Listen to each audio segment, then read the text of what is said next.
ਵੀਰ ਰਾਜਾ ਅਕਬਰ ਮੈਂ ਮਰ ਜਾਵਾਂਗੀ ਵਤਨਾਂ ਦੇ ਵੀਰ ਰਾਜਾ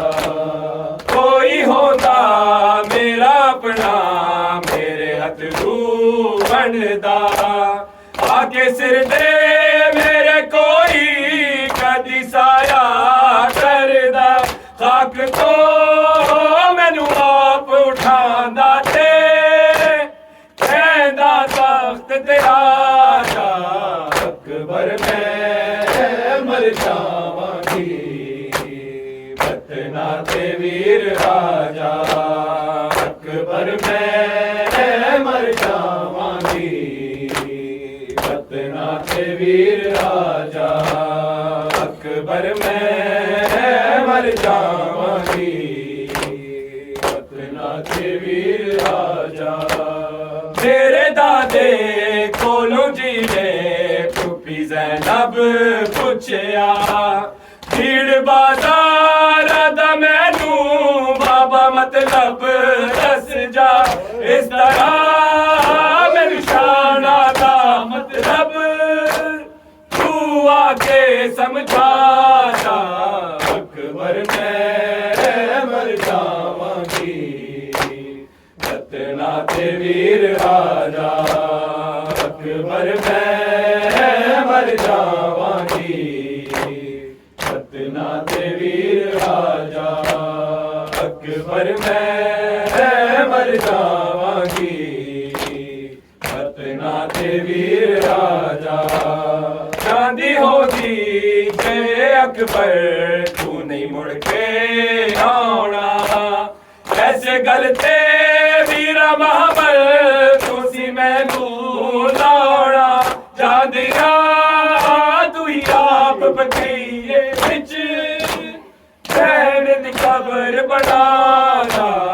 ਅਕਬਰ ਮੈਂ ਮਰ ਜਾਵਾਂਗੀ ਵਤਨਾਂ ਤੇ ਵੀਰ ਰਾਜਾ ਅਕਬਰ ਮੈਂ ਮਰ ਜਾਵਾਂਗੀ ਵਤਨਾਂ ਤੇ ਵੀਰ ਰਾਜਾ ਅਕਬਰ ਮੈਂ